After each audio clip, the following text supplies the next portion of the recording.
Okay, there we go. Okay. That's nice.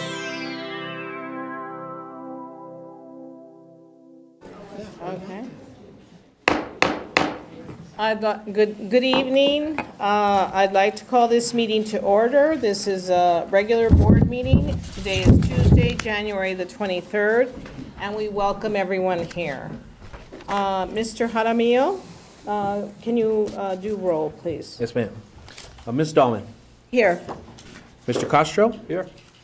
Vice President Frank. Here. President Flores. Here. And I am here. Madam President, we have a quorum. Thank you, Mr. Jaramillo. I would like to welcome Georgianne from Mayfield High School, is our student advisor for this evening. Hello.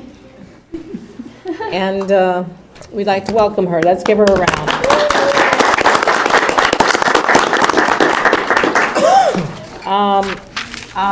Do we have some first graders from Central Elementary? Yes, ma'am. They're here. And if they would like to come forward, please, to guide us through the Pledge of Allegiance in English and in Spanish.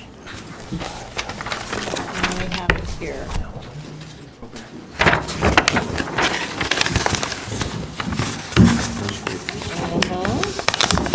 We can all stand.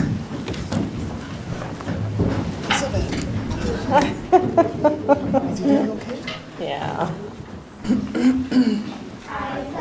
Allegiance to the flag of the United States of America and to the republic for which it stands, one nation, under God, indivisible, with liberty and justice for all. Juro lealtad a la bandera de los Estados Unidos de América y a la república que representa una nación bajo Dios, indivisible, con libertad y justicia para todos. Excellent. Thank you, boys and girls.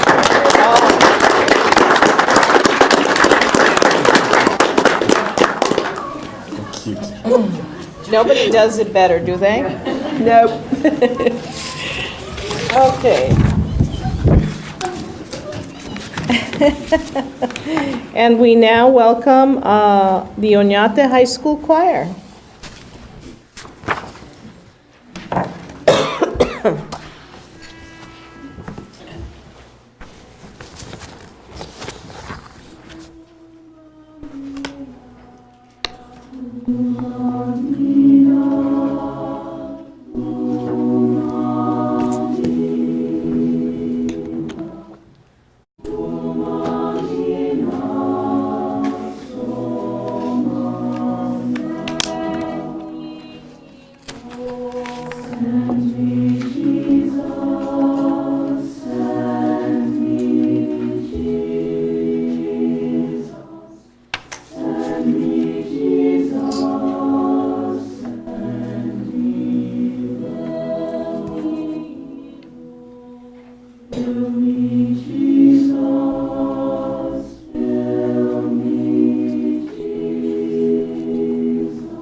Yeah.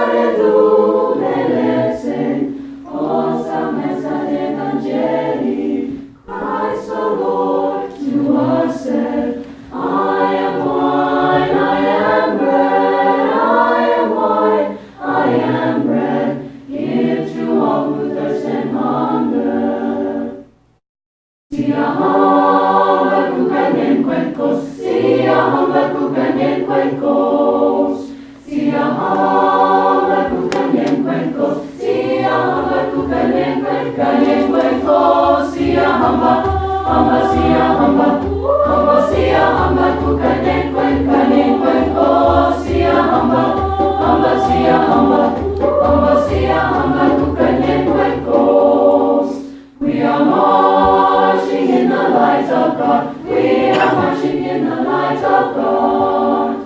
We are marching in the light of God. We are marching in the light of God. We are marching, marching, we are marching, marching, we are marching in the light of God. We are marching, marching, we are marching, marching, we are marching in the light of God.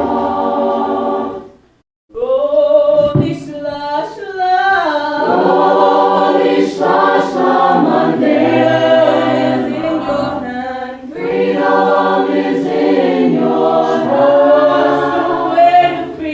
Show us the way to freedom. In this land of Africa. In this land of Africa. Oh, this lush land. Oh, this lush land. Freedom is in your hand. Freedom is in your hand. Show us the way to freedom. In this land of Africa. In this land of Africa. Mandela, Mandela. Mandela says fight for freedom. Mandela says freedom now. Mandela says freedom now. And we sail away with the power. And we sail away with the power. In this land of Africa. In this land of Africa.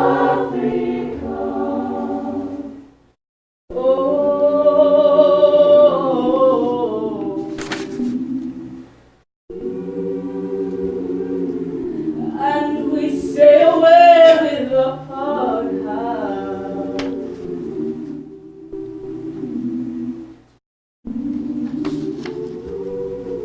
Mandela, Mandela. Mandela says fight for freedom. Mandela says freedom now. And we sail away with the power. In this land of Africa. Mandela says fight for freedom. Mandela says freedom now.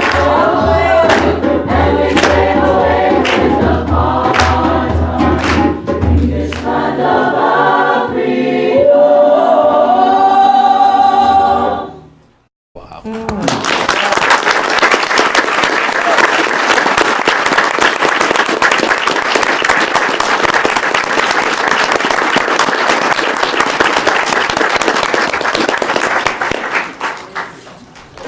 Thank you to Central Elementary and to Oñate Choir for a beautiful, beautiful job. Thank you so much.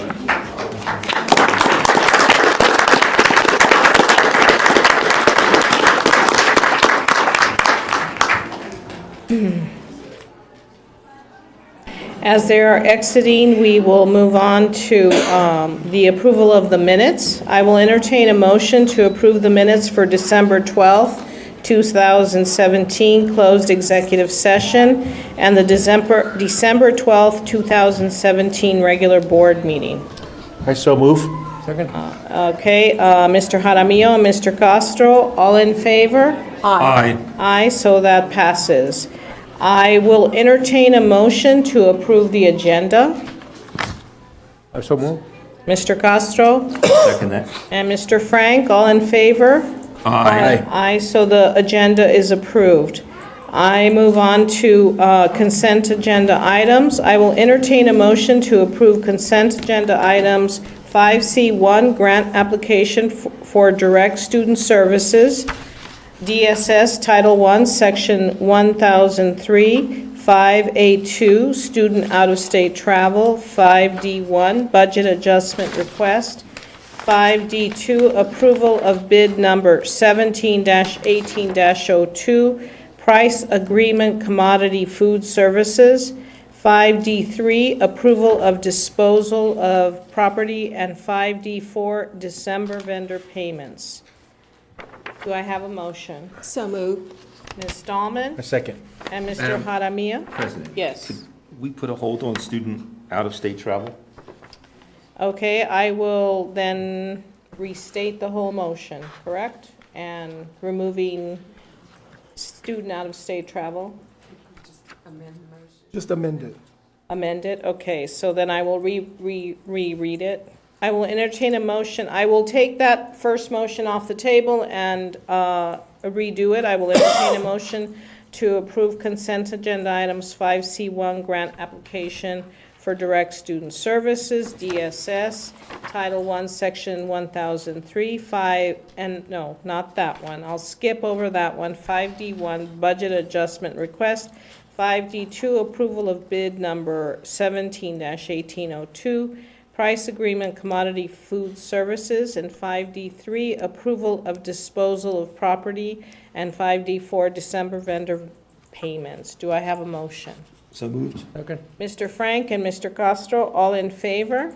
Aye. And so we have taken out 5A2 out of consent, and we will bring that up for discussion. 5C2? 5C. 5A2, I think it's 5C2. 5C2. is it? Okay, the grant application? Student out-of-state Okay. travel. I guess it's labeled there. 5A2, student out-of-state travel, is that where we're at? And Yep. yes, and it, 5C2. apparently it's 5C2. Okay. So, that, we corrected that, and we now move on to the closed executive. The board met in closed executive session on January 23rd, 2018, starting at 3:05 PM and all the way to 5:49 PM, to discuss A, coalescing of student superintendent's evaluation, B, update to the board regarding the investigations of certified and classified employees by the superintendent, and inform the board of specific employee movements as permitted under Section 10-15-1H2 of the New Mexico Opens Meetings Act, and C, collective bargaining strategies preliminary to bargaining negotiations as permitted under Section 10-15-1H5 of the New Mexico Opens Meetings Act. And so that is it. I'm going to take a point of personal Madam notice. Oh, yes. Did I leave something out? Sorry, yes. If we could we have a vote on the approval of the consent agenda? Did we We not? had two motions, but no vote. When we Oh, pulled I back- forgot to vote? Yes, ma'am. Oh, dear. If we could What we vote. did. I Let me remember back voting. up. We pulled it back. I thought, yes, well, we had a first and a second, but we didn't vote? I just glossed over it. Sorry about that. It's because Mr. Frank made me say it 2 times. You see? Okay, we'll blame it on him. Okay, so then, do I have to make the whole motion again? Thank you so much. So we have a first and a second. Any discussion? So then, all in favor? Aye. Aye, so that passes. Sorry about that. Thank you. I'm concentrating on moving along and not making any, I did want to take a point of personal privilege, is I'd just like to say hello to Grayson. She's turning 9 on Sunday, and I would like to say happy birthday to her. Okay, she's just a little friend of mine, okay? We move on to recognitions.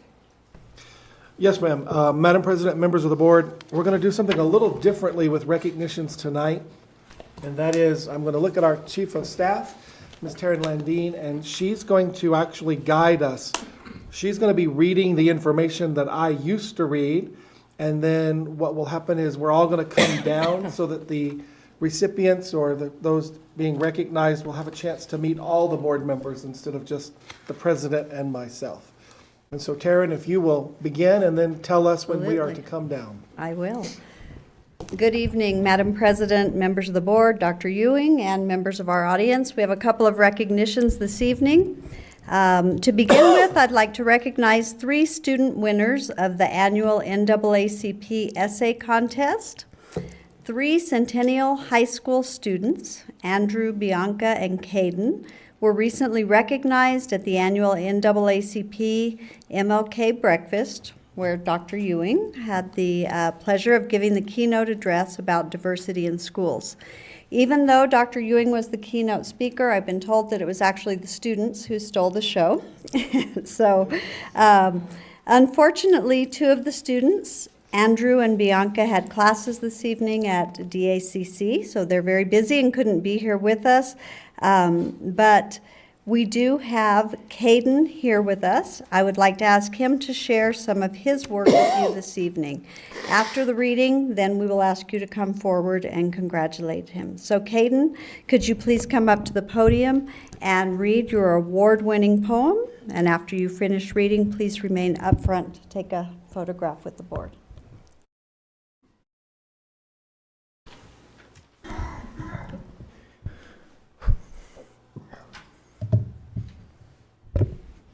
That's what they were taught. A definitive, descriptive declaration that explains the discrimination that caused society to rot. For hatred, anger, racism, that's what they were taught. Separation, segregation, dehumanization were all brought forth by education. For how were they to be including when excluding was what they were taught?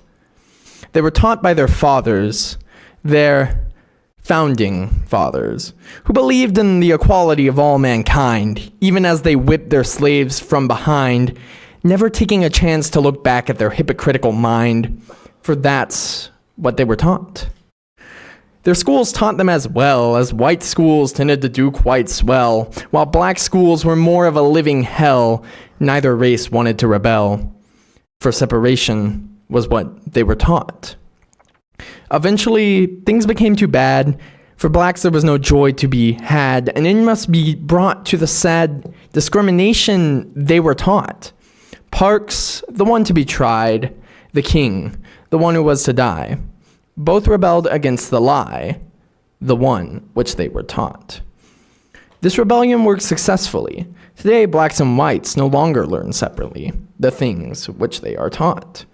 Yet at the same time, we are in danger of losing the memories of these changers of civil rights. They are becoming strangers if they are not what we are taught.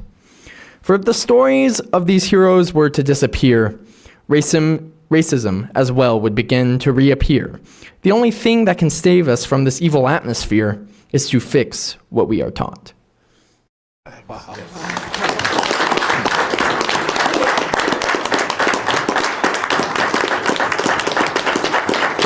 Thank you, Caden. That was amazing.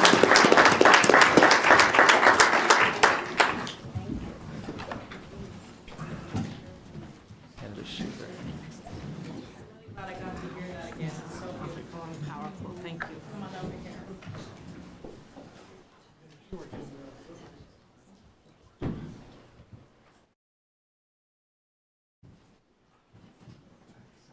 I'm sick, so we're going to do this. Right in the center.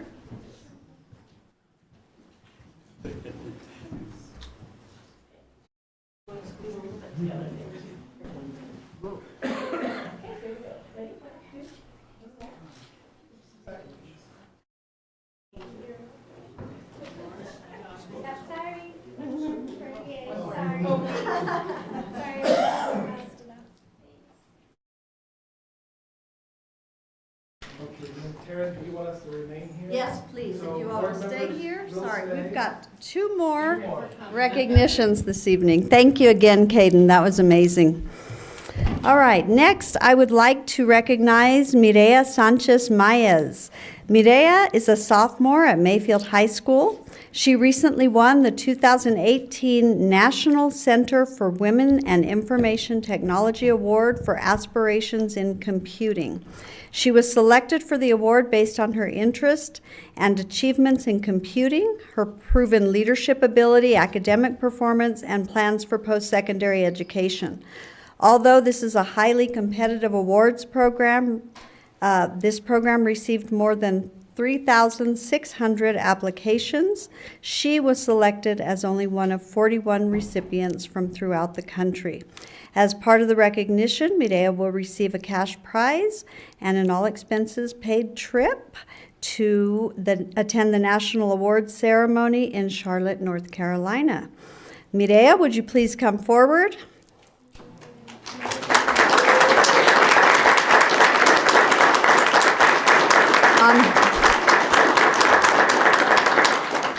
On behalf of the district, the superintendent, and the board, congratulations.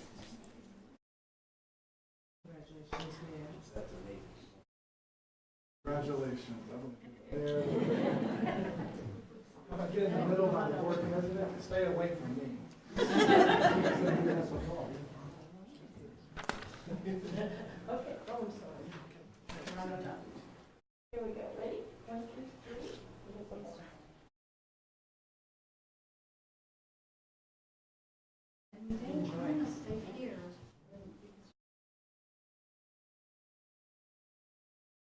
All right, finally, I would like to recognize another student who earned a prestigious technology award, Catalina Sanchez-Mayes. Catalina is a senior at Arrowhead Park Early College High School who recently won the Hispanic Heritage Foundation's Gold Award in the technology category. As part of the recognition, she will receive a $1,000 scholarship sponsored by Google. She will also travel to Washington, D.C. later this month to receive her award and find out if she will receive a national award in the technology category. This is also a highly competitive awards program, which received more than 10,000 applicants across the country. On behalf of the district board and executive cabinet, Catalina, I would ask you to come forward so that we can congratulate you and wish you luck at the national level.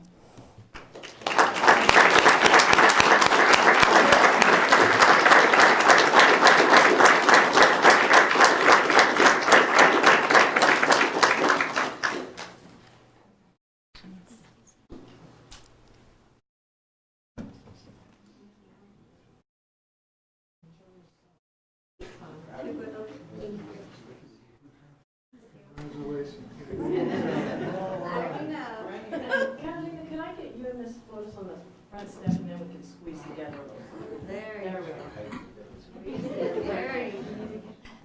There you go. And we'll miss it all, but yes. Okay. Thanks for the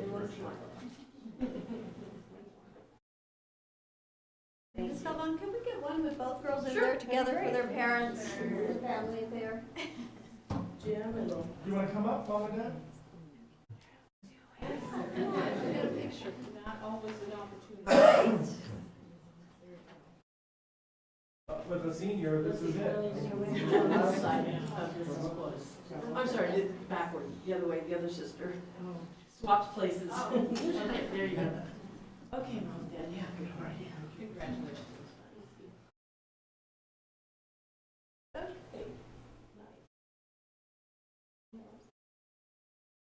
Thank you.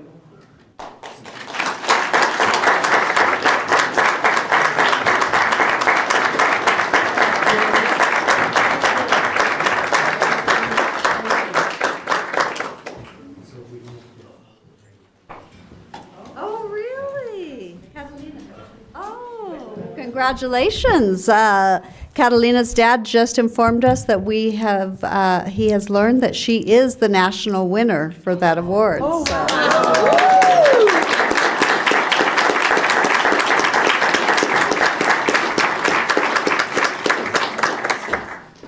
Oh, and the grandparents were here too.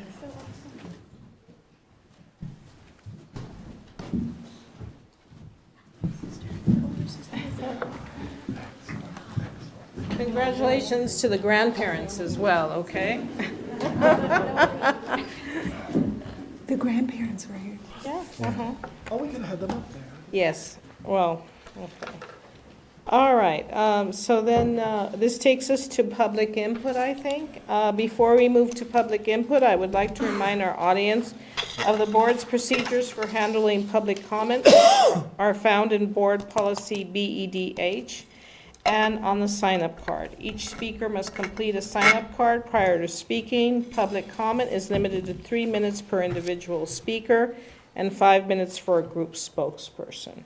The board welcomes public input. The board does not prohibit public criticism or comment upon personnel matter. However, any person making public comments shall be solely responsible for the content of his or her own comments. The board neither adopts nor assumes responsibility for any comments made by individuals during the public input section of the board meeting. So I have one sheet here, and I invite Sandra Brown to please come forward.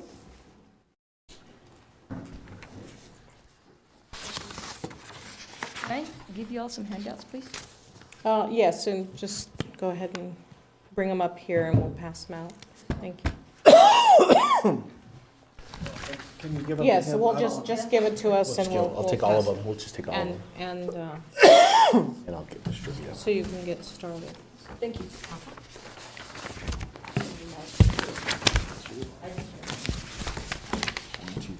Okay, thank you.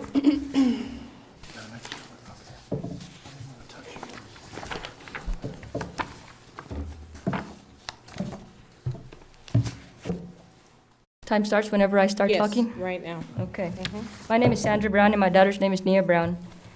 We transferred her from Oñate because of harassment from her teammates. And during the basketball season, the coach was aware of it. We'd mentioned it to her, and nothing was done.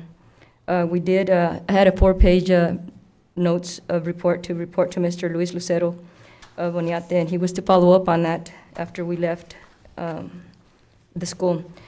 On December 20th, we went to Mayfield to enroll her there. That one morning, a parent drove up on campus and saw my daughter. She took a picture of my daughter and circled her picture around her body and sent it to her daughter by saying something like, this girl's at Mayfield, she must have drama at Oñate. The same morning, these girls, 7 of them, as I made copies of that for y'all to read, who the girls were and what they stated on their text, on their chat. But they were saying something, I hate that BITCH. Someone needs to kick her A. Somebody needs to F her up. Made copies of those for y'all. I immediately reported to the appropriate personnel at Mayfield, and it appeared that they were pretty upset about this, what they read, and they were going to forward it to the appropriate personnel also at the school. A parent meeting was set, and they were advised about the text that some of the kids had informed, had been texting about my daughter. The parents who knew their daughters were involved, they shrugged their heads, smirked about it, and didn't really care, and didn't appear to care. So I left it in the school's hands. I then reported it to the police on that same day, on the 20th, but I was advised that I should wait for the resource officer to come back to Mayfield, where when the school reopened, then I could advise him. I went to Ms. Tomlinson's office, unexpected. I visited with her for a few minutes on the 2nd or 3rd of January, advised her and showed her the text. She also advised, she had no control of social media. And also advised me to remind me that my daughter was not able to finish her basketball season because of the transfer and New Mexico State rules. From there, it was reported to the police. It was handled. I left it to be handled by him. I have a copy of the police report also, where you can see how it was handled. Obviously, the girls didn't care because just this last Thursday, 3 of them proceeded to decide they wanted to select who my daughter hangs out with or who talks to her. I just want something about this done. I want some action taken before something does get worse. My daughter is able to take care of herself and find her friends. That she can do, but she needs to have grown-ups finally stop the parents and those kids that are continue to do this to be finally stopped and told enough is enough.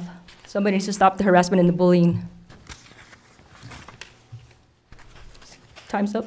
Yes, it is. Thank you, Ms. Brown. Thank you. I will turn to the superintendent. Different. So, Thank you for coming before us, and as always, we will research your concerns, and I will have staff to reach back out to you, and we will follow board policy. So Thank you. Thank you for coming here. Thank you, Ms. Brown. And that takes us on to the superintendent's report. Yes, ma'am. Madam President, members of the board, and to the members of our audience, I'm a little under the weather, if you can hear from my voice. So, teachers, if you want a free day, come shake my hand or let me sneeze near you. I've called in sick my first time ever being here, and I just told the board president I think I'll call in sick tomorrow. So I'm looking to our teachers, and I publicly want to say this. If I were a classroom teacher, by the third call-in, I would begin to have issues with the evaluation system. And I think I do a pretty good job. And so I think we have to be fair, and we have to use common sense when we establish such procedures and such rules. And as you can see from my tea with honey, the hot chocolate, the cough drops, and it's still not helping. And we need to remember that teachers get up every day and go to work in the way I'm feeling right now. And teachers don't have the luxury that I have to call in sick and stay on my laptop and on my cell phone and continue to work. And they don't have the luxury that I have in that, I hope I can say, the board doesn't ding my evaluation for missing 2 days of work. And so I think there's work to be done. As I move forward with the announcements, I think first I'm going to introduce Miss Terry Tapia. Is Terry here? And so Terry, Dr. Tapia is coming to us as the Education and Outreach Manager for the University of New Mexico Center for Development and Disability. And she has some wonderful news to share with us. And thank you for reaching out to me and to my staff. And thank you for driving down from Albuquerque. And we're delighted to have you here. Thank you, Dr. Ewing. I appreciate that so much. Madam President and board members, it's my pleasure to be before you this evening. New Mexico has engaged in a very rigorous process in the last 4 years as recipients of the Race to the Top Early Learning Challenge Grant. Part of that initiative was to develop a way of rating the quality of services being provided to young children in New Mexico across all the varied services that are provided from birth all the way to kindergarten entry. And for the Public Education Department, they were charged with also developing a tiered quality rating and improvement system to evaluate the services within the public school system. We were very excited that a member of your community, Dr. Arteaga, was part of our stakeholder group and also volunteered to pilot this tiered quality and rating and improvement system entitled Focus on Young Children's Learning. What was so unique about her and her volunteering as a Head Start director is that a Head Start in the public schools really wasn't obligated to engage in this rigorous process. But she volunteered to do so because she really felt that it was important that the programs under her oversight would have the opportunity to demonstrate the highest quality possible. And in order to do so, there are some rigorous elements of quality that her and her staff have been endeavoring to achieve. So the coach that supports her, Alex Ruiz, nominated her for what we call our Daring Greatly Awards. And every year we have an opportunity to award 2 recipients, and she's one of those for this school year. But what we also recognize is that she can't do that alone. And so this evening I would like to present an award to you as the board for the Las Cruces School District, because without your support, individuals within your school district cannot exemplify what we consider daring greatly. So if you would allow me, I'd like to present that award to you this evening. Wow. Well, Well, thank that's you a very first. much. Thank you so much.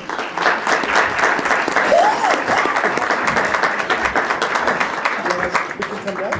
Whatever you choose. Board members, will we come down? One more time.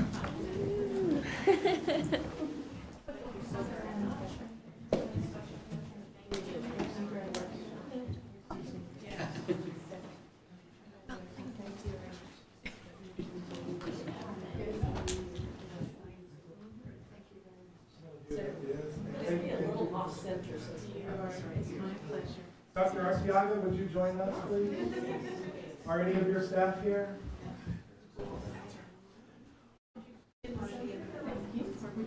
Right there next to Senora Flores. All right, I'll come down. Dr. Arciaga?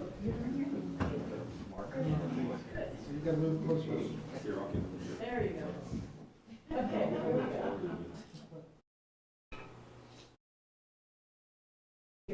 Thank you. Thank you.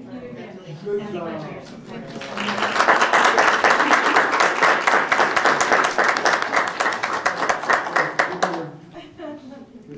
Good job. We're very proud of you.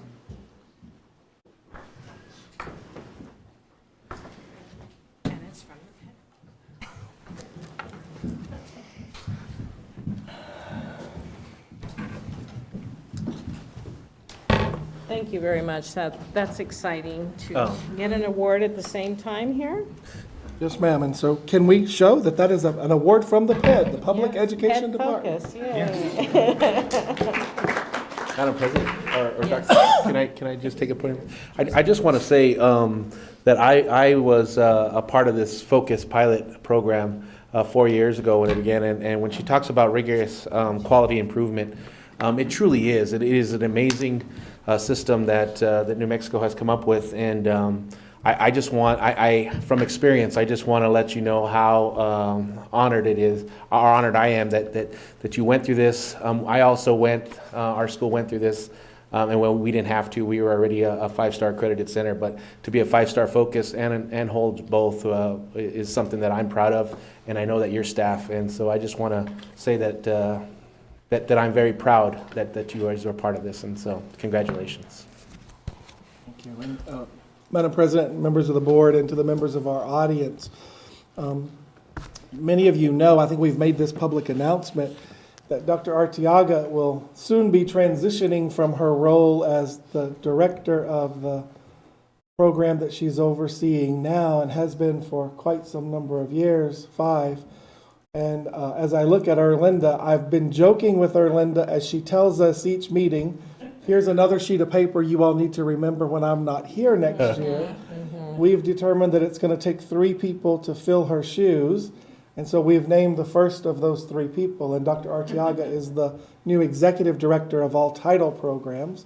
And that work will commence this spring in tandem with Erlinda as she learns what we can gain from your vast knowledge and experience in a very short period of time. So I think this award only proves what type of employee you are, what type of leader you are, and I couldn't be more proud of you.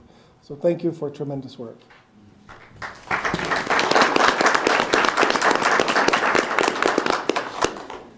As for the budget update, the only thing that we're going to talk about tonight is I'm just going to remind the public, we will begin the process of looking at the budget for next year. Ed will guide us as we go through that. We will set up several.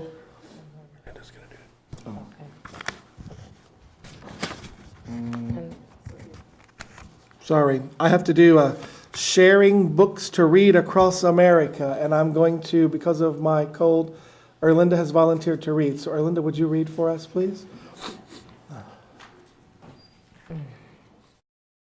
Madam President, members of the board, and Mr. Superintendent, I have the great honor of recognizing a student, and that's always a joy. Sofia Carrion is a 6th grader at Vista. When Sofia was 10, she asked for books for kids in need rather than birthday presents. The book project took off, and Sofia gathered books at East Picacho and Vista.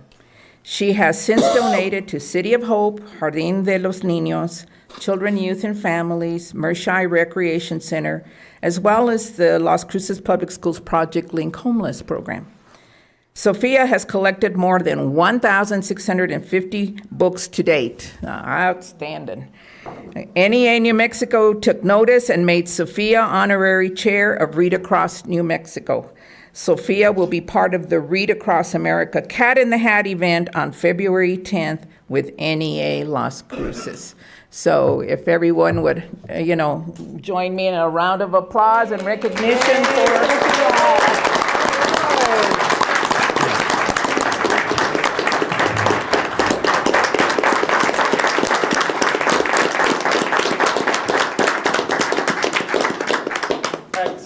very proud of you.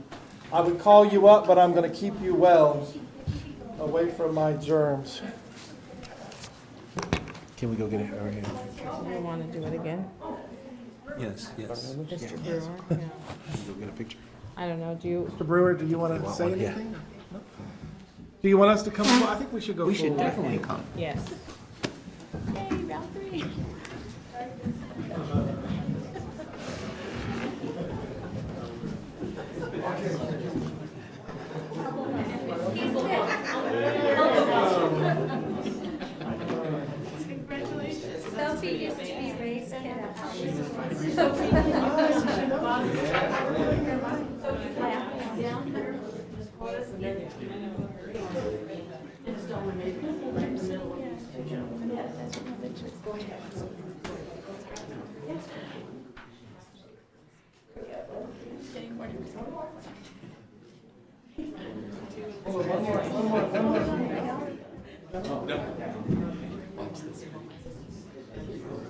Mom, Dad, you want to come up before we stop? Come on up. Let's do one more with that. You don't get to do this very often. I don't. She's very like we do.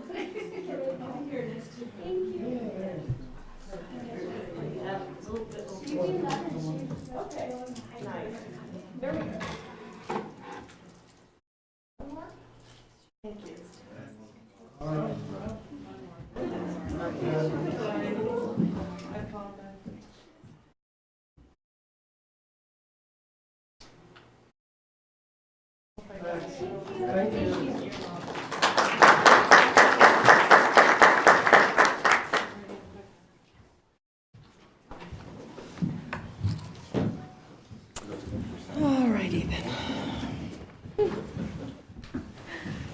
Always good to pick up those legs and exercise as we come and go. Okay, so as we go to the budget update, we just want to remind everyone we're beginning that process. We will publish dates of meetings, and then we will invite multiple stakeholders to join us as we look at our budget. Right now, we're watching very closely Santa Fe to see what the actual FTE funding per child will be, and then once we have that, that'll give us an idea of how we begin that entire budget process. But we want to be open, we want to be transparent, and we want to invite stakeholder input. Mr. Ed, anything else we're going to add to that one? Madam President, Mr. Superintendent, I'd just like to add that we will, more information will be coming, and there will be a lot of transparency, and as the process continues on over the next few months, a lot of discussion with Excellent. Okay, and now, I think I'm right. Miss Irma sent a message that she's sick this evening. Is there anyone representing her? No? Okay, and then Dr. Wendy, oh, well, other Wendy, not Dr. Wendy, sorry. My cold medicine's kicking in. That's okay. I had my moment last time. Good evening, Madam President, members of the board, Mr. Superintendent. I appreciate hearing the commitment to transparency moving forward with the budget. Of course, as the new president of NEA Las Cruces, I'm thrilled to know that the superintendent will continue the established relationship with NEA Las Cruces through open and regular communication with me and representatives of our organization in order to provide the best working environment for our staff and high-quality education for our students. So thank you for that. I'm excited to continue that relationship with each of you. We believe that the new organizational structures that the superintendent has implemented has taken us in a positive and progressive direction as a district. One example, of course, is Dr. Lozano's Department of Equity, Innovation, and Social Justice. And the January 3rd professional development with mindfulness and trauma-informed schools, we think we are heading in the right direction to really understand the needs of our students and how to support them. The welcome centers in our high schools are becoming popular hubs. I'm at Mayfield, and I see that our students, especially our newcomers, are feeling welcomed and are feeling part of the school environment, and it's really refreshing to see to see that change and that support for those students. The work of the community schools at Lynn Middle School, I'm hearing back amazing things for students and staff as we're working to address the needs of the whole student and taking it beyond just the teacher in the classroom, but involving the entire community to support these students. I think that's definitely a positive direction, and we hope to see it grow beyond just Lynn Middle School. With so many changes and initiatives, both in your leadership and in ours, I think it's more important than ever that we continue working together. And I think we have great things to do in our future. So thank you. Very much. Okay. Thank you very much, Ms. Alberson. And now, Mrs. Ziegelhofer, I'm going to ask you to call forward. Yes, one more. I'm sorry. Okay. I just also wanted to thank Sophia for her work with the Read Across America, and invite each of you, as well as members of our community, to the Read Across America on February 10th from 12 to 2:30 at the Frank Papin Center. It used to be the Mesilla Rec Center off in Mesilla Park.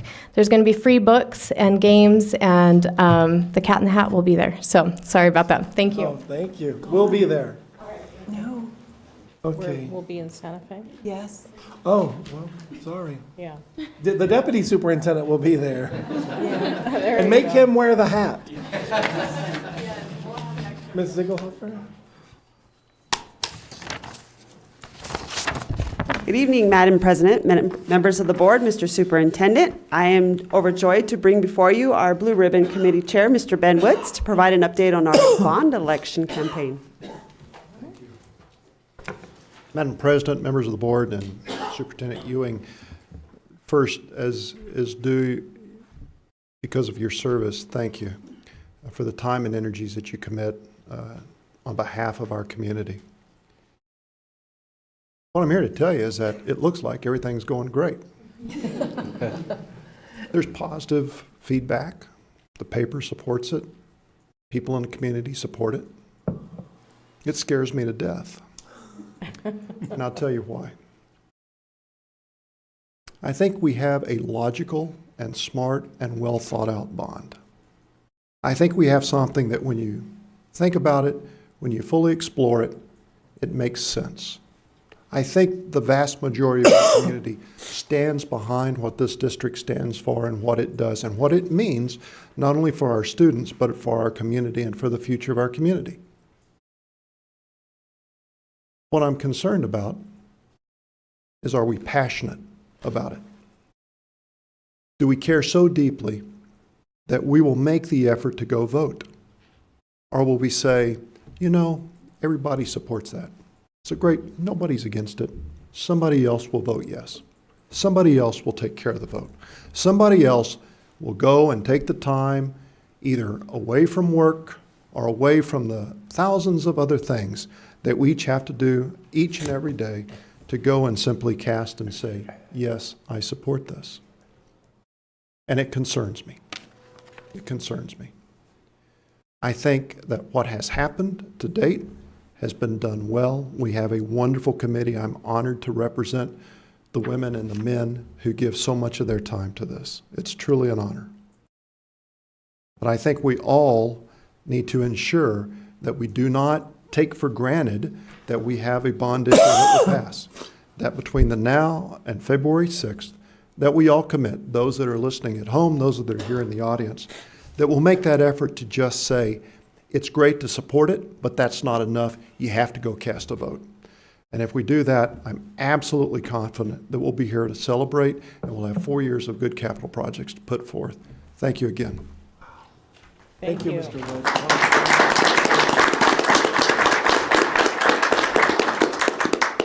Well, I'm not sure how you follow that, but under Mr. Wood's direction, leadership, and inspiration, the committee has been hit the ground running. We're doing speaking engagements. Thank you to the board who have supported that and come out and join us. This Saturday, going door to door, we'll be having neighborhood walks in the schools and here at central office. If you'd like to join our team, we will start here at 9 a.m. Please come out and join us. We're going to spend a couple hours. Hopefully the weather will hold up and we won't be too cold. I'll just say, Today, I went and I voted. I'm proudly wearing my sticker, and I brought it to the board meeting. I see Mr. Castro's wearing his as well. I voted. Thank you. 449 votes as of today have been cast, and I can tell you at least one of those is yes, and that is my vote. Two.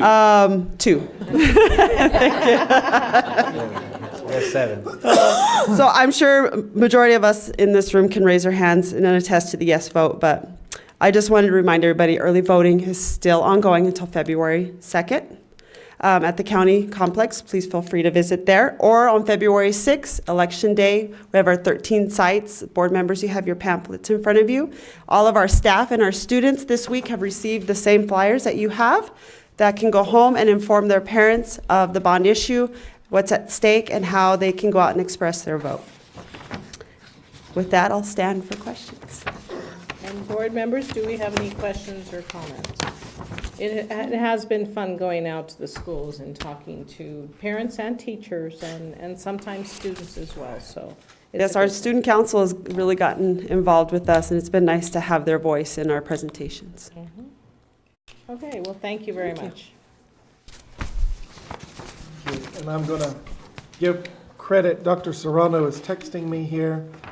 I remembered it is National School Board Member Month. So happy National School Board Member Month.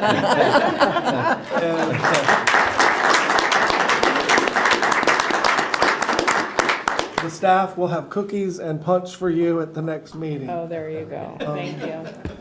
All right, and now, Madam Oh, write President. that down. Yeah. It's in the minutes. We're in a tight budget. That concludes my report. Thank you so much, and I'll now defer back to the president. Okay, so that takes us to the student advisory report, and Georgianne, we welcome your report. Madam President, members of the board, I am Georgianne Castillo. I am secretary of the Student Advisory Council. I am a senior at Mayfield High School.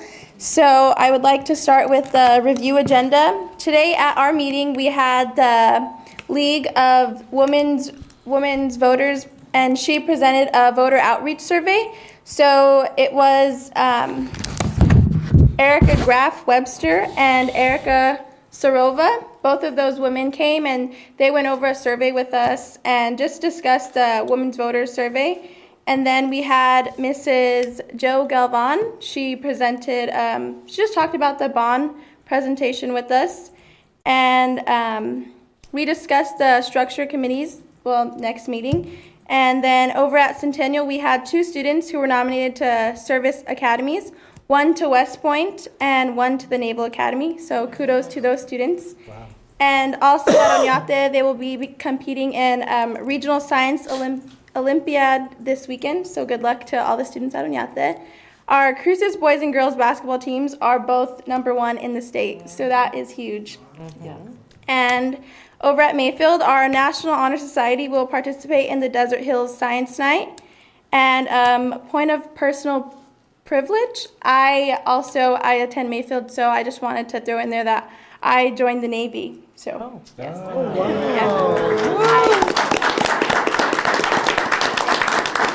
Thank you. So I signed for 5 years. So we'll see how that goes. And then over at Arrowhead, they have their HOSA, and they're heading to regional competition on the 9th of this month, so February 9th. So good luck to them. And that's really all I have. We also touched base on the tobacco and alcohol policy. We didn't talk much about it, but we did talk about the candy cigarettes and just how, like, we kind of set, like, procedures. We were trying to come up with a set of procedures for staff members to follow, like, each grade level, what to do if that were to happen at the elementary schools, middle schools, or stuff like that. But we'll touch base more on that, and we'll continue working on that for the next meeting. So that's all I have. Okay. Thank you. Well, Georgianne, welcome, and we're very happy to have you here, and I think you have a proud father out there. Yeah. Yes. Congratulations to My you grandpa. too, sir. Thank Great. you. Nice job.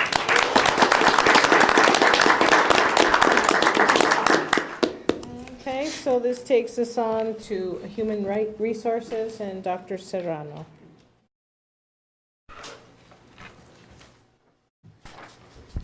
Good evening, Madam President, members of the board, Mr. Superintendent. I'm here to give you the updated employee report since our last board meeting. And also to remind you that we do have the second training at Centennial, the HR training we talked about. I know thanks to Ms. Flores and Mr. Castro, you were there last time. And I know Elena did a phenomenal job, and our administrators are already using the strategies we learned in that training. So we're looking forward to having the rest of the administrators. We invited CSEC and NEA are also welcome. We're going to be at Centennial tomorrow morning at 8 o'clock at in the theater. Black box. The black box, correct. So for the area of certified, things are settling down. We've offered 29 new jobs in the area of certified. We had 6 resignations and 4 retirements. And in the area of classified, we offered 8 new positions to new employees to the district. We had 18 resignations and 1 retirement. And that is a summary of the employee report that you have in your packet in front of you with names listed. I stand for questions at this time. Board members, do we have any questions or comments? Well, thank you for your report. Thank you. And now we move on to instruction, and Ms. Martinez.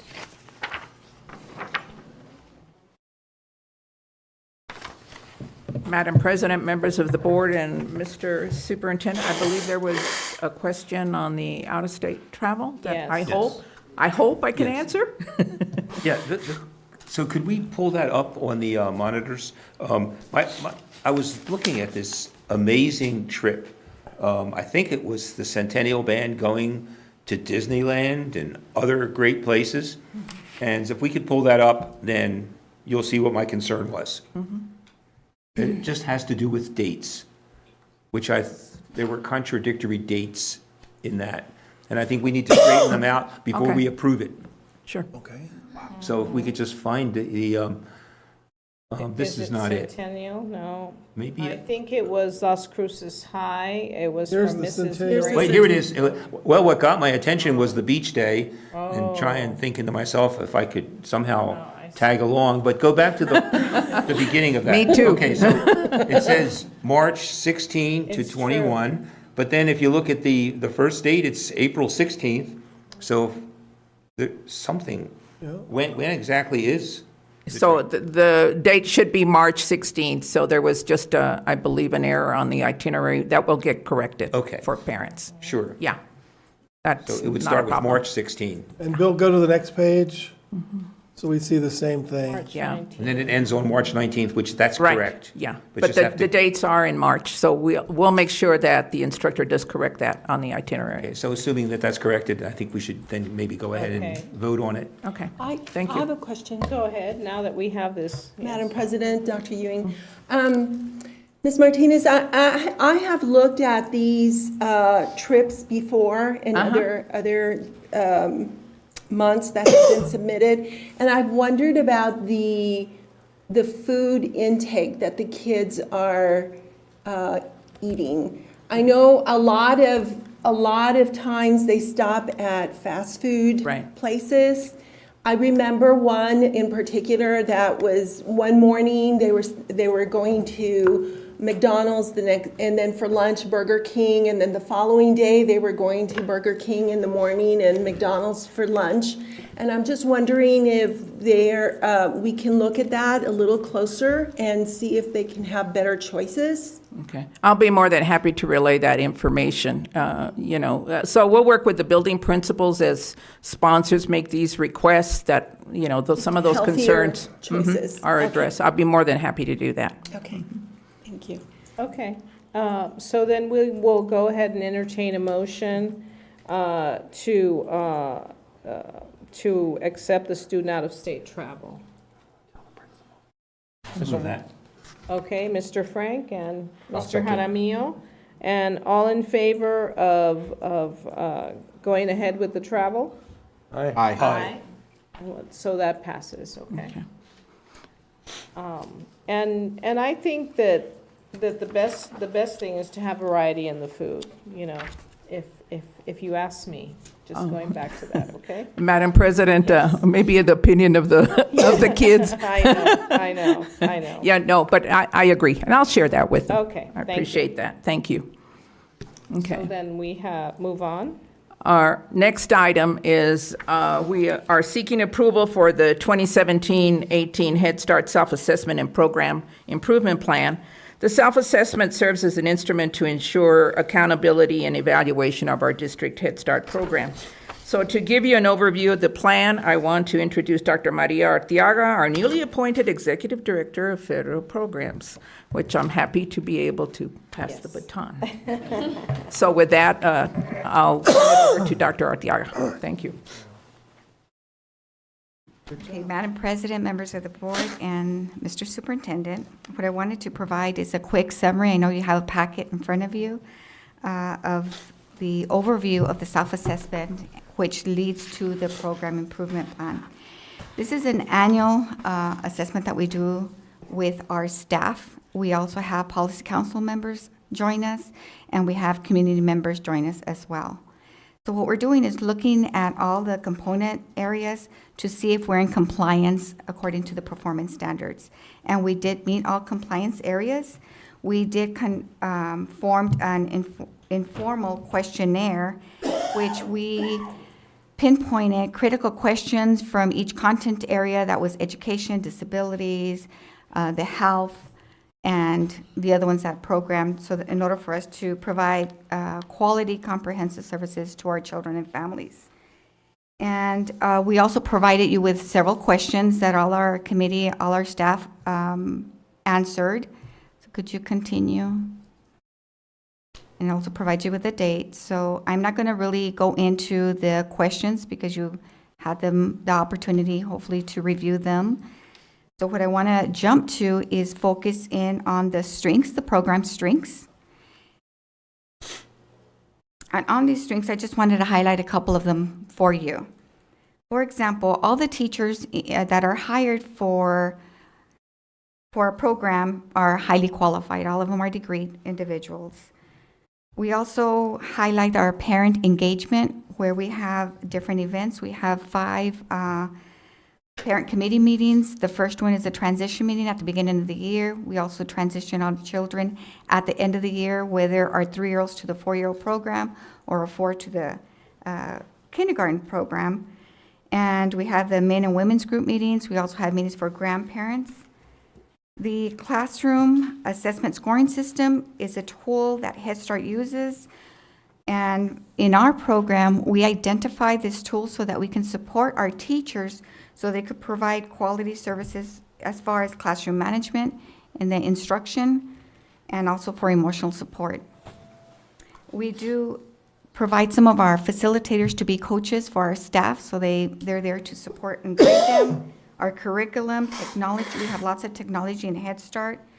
Our software program, which we use Child Plus, I want to be the first one to let you know, and our staff doesn't know this yet, but we are going to be moving from a paper application process to an electronic process. So that will be conducted this year, so we're going to do our training for our staff for that.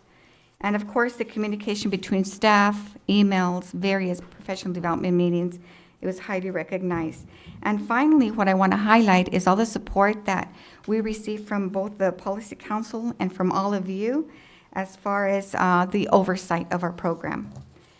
The last thing I wanted to highlight is, of course, our program improvement plan. And like I mentioned earlier, we are all in compliance. However, in really getting feedback from staff, we want to see where we're at right now and what we could do better to improve our program. So I'm just going to touch upon a couple of items here. I know that there's a shortage of subs in our district, but what we want to do is recognize those subs when they come to our classrooms to see which ones work better with our little ones. So we want to start creating our own sub list. And then we want to offer specific trainings.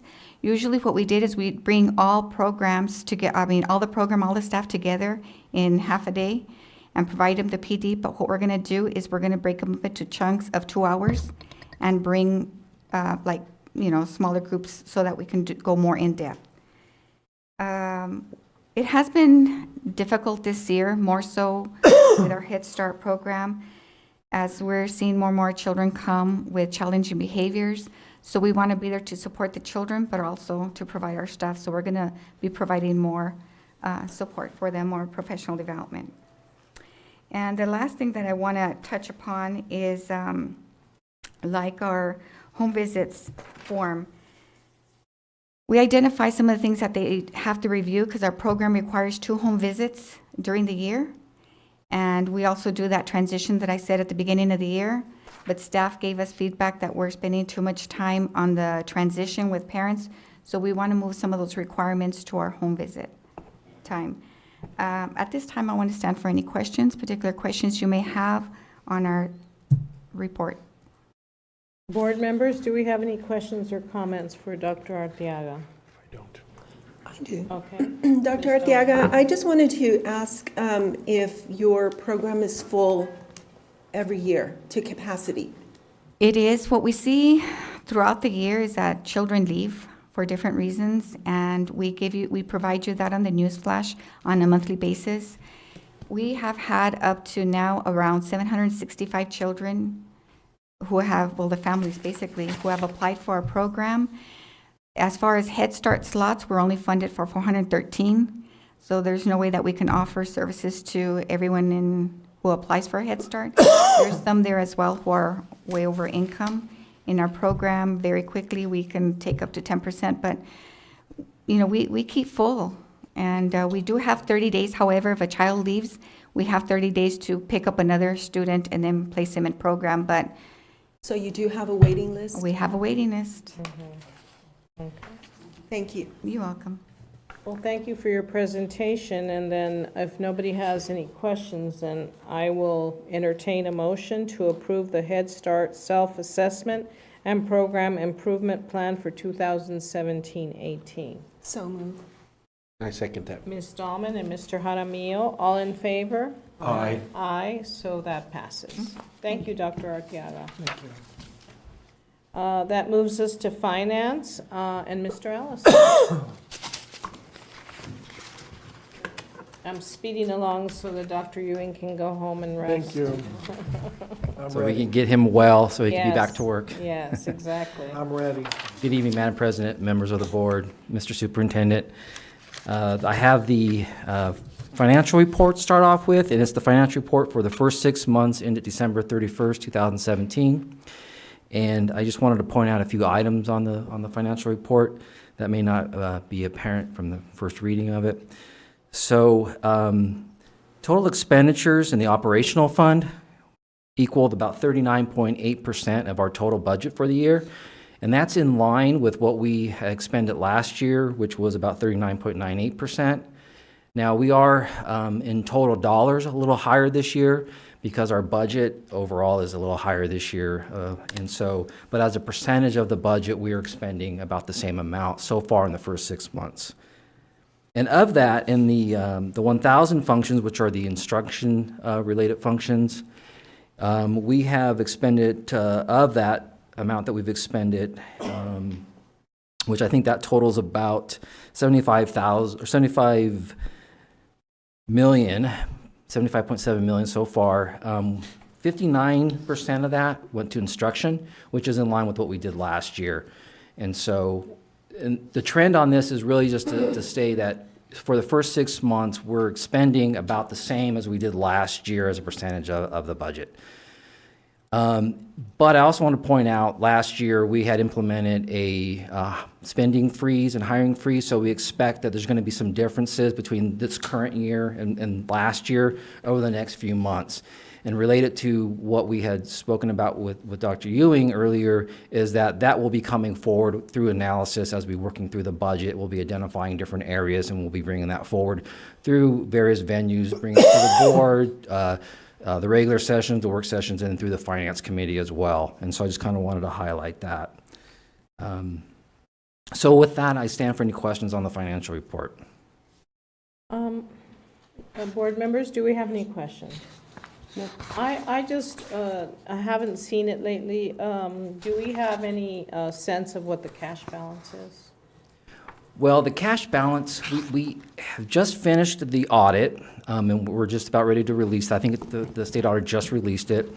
And so we have about 11.8 8 million cash balance is what we had anticipated at the end of last year, so as of 6/30/2017. We currently have put in the budget for this year a $7 million cash balance. And we're hoping that we can get that to 8.5 million. 9 would be good, because that's what we had spoken to Moody's about. Right. But we expect to be about, at a minimum, the 7 million cash balance. Okay, all right. I hadn't seen anything on it lately, so. And so, yeah, and that, we'll be doing projections on that as we work through the budget as well. But we anticipate that we'll be somewhere between 7 to 8.5 million. Okay.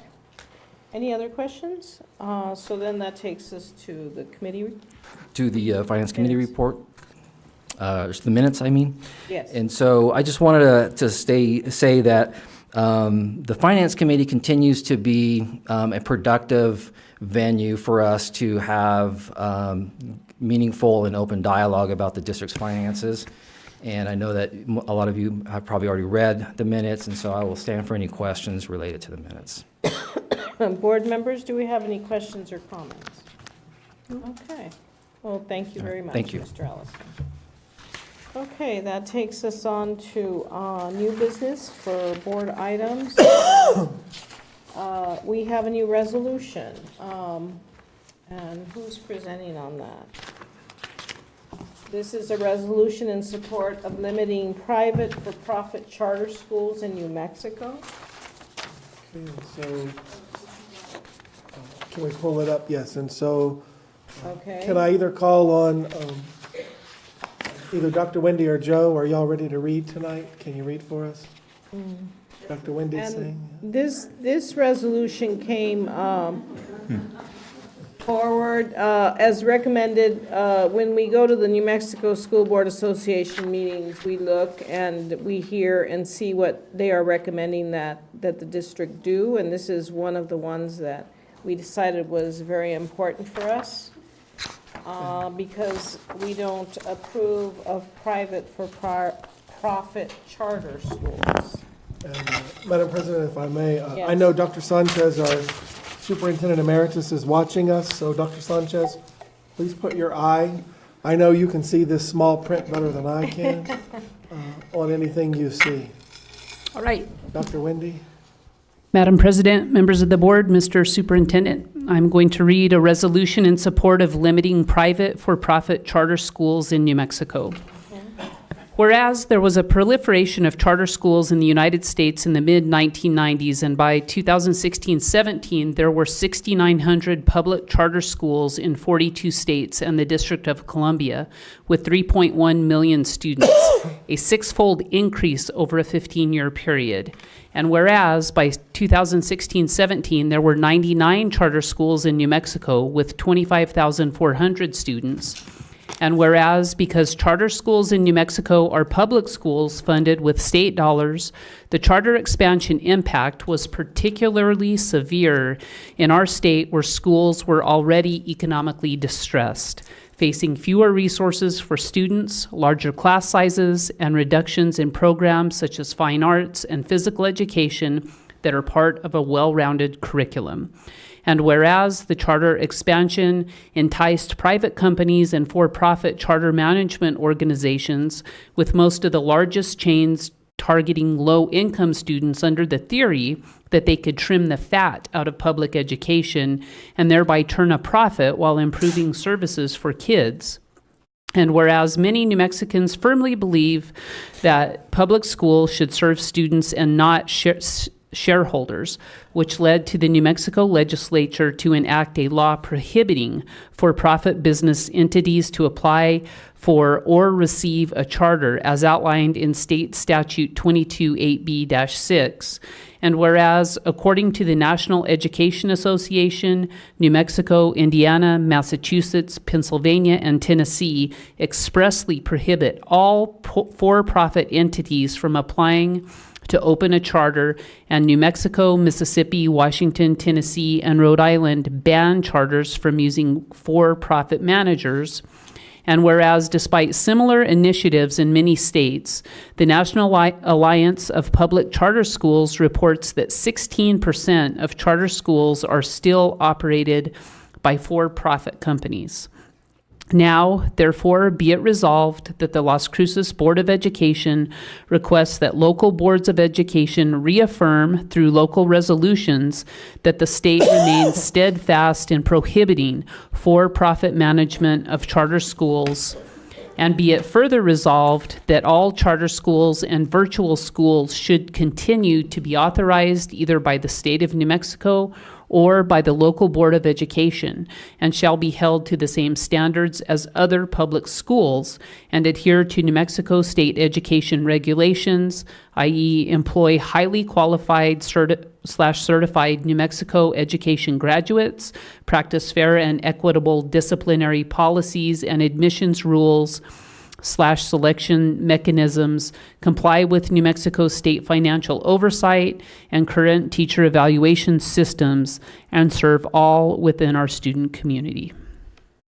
Okay, thank you very much for reading that. And so then, does any board members, do you have any questions or comments? So what is the plan to vote on it? Yes, we're going to vote on it right now. Oh, okay, because Yes. it wasn't, Madam President? Yes. I had one comment. Yes. The New Mexico School Board Association, in the legislative agenda, also, and has this included, it says NMSBA opposes, NMSBA supports legislation requiring school board approval of local charter school budgets prior to submission to NMPED, as well as authority to require corrective action on local charter schools audit findings. But the one that really that says what I'm thinking is it opposes actions by NMPED officials to promote, create, and prioritize charter schools at the expense of traditional public schools. Okay, well, then that's a part of this, but we're especially against for-profit charters. Was there a problem with the language at some point? Madam President, and I apologize, this is coming from my staff and my office. I think the original intent was to have a discussion tonight and make this an action item at a later meeting. Okay. And it looks like we accidentally typed in some language to go ahead and approve the motion. Right. If we could just have the discussion tonight. Okay. And then possibly have the board vote at the next meeting. And I have a question that, and one of the whereas is that it be, that we request other local boards of education. It's just, we, the Las Cruces Board of Education want this. Okay. As opposed to other, So we could pull that out. Does anyone else have any questions or concerns about the actual language? Well- If we're not going to vote on it today especially. Madam President, this was sent to us earlier, and Ms. Galvan asked for submitting of editing or revising, and I went ahead and sent her my Okay, so that's good. information. Okay. Did we include that for you? Yes, we did.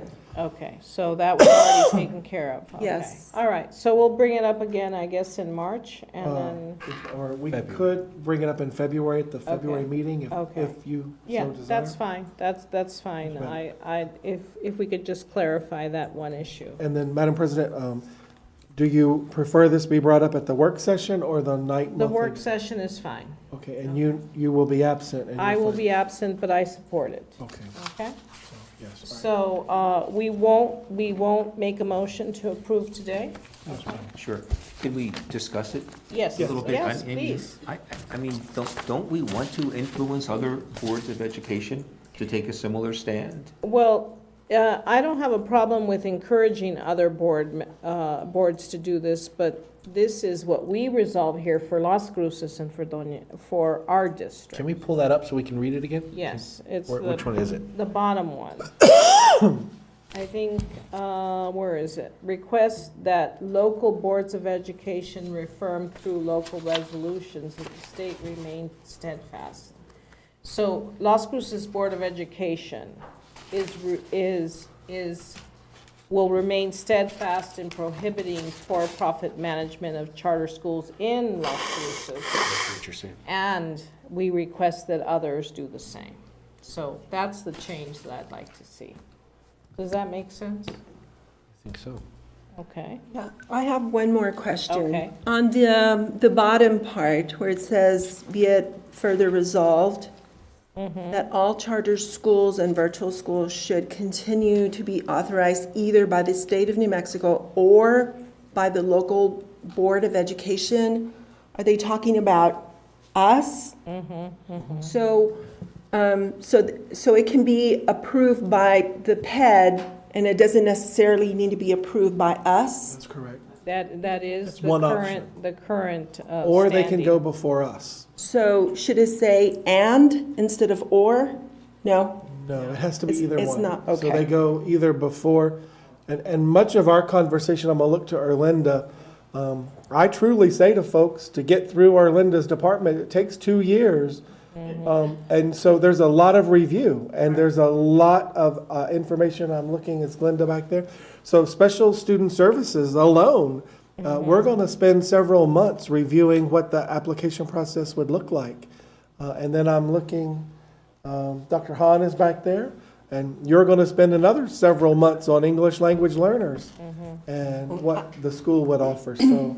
So I was just looking at that article, or and. So is that correct to leave or? Yes, ma'am, or, because or means either group could approve it. Right, And okay. would mean both would have to. Okay. And we, if the state approves it, then we're out of the ballgame. Yes, they don't come to us Okay. then. And we're okay I with just that. needed clarification on that. Okay. Okay, and Ms. Galvan, you'll incorporate the language that President Flores just gave us on the previous, be it resolved. Yes. Okay, excellent. That Las Cruces Public Schools Board of Education stands against it, and we ask others to do the same. That's it. Madam President, if we may, maybe we could send this out again to all board That'll members. be fine. And then let you respond back again to Ms. Galvan if you have any additional Okay. comments. That sounds Just good. remember not to respond to all, and staff Yeah. will send it out, blind copy to the board. And thank you for doing that, Ms. Galvan. Okay, so that takes us to the policy ADC, tobacco and alcohol-free schools.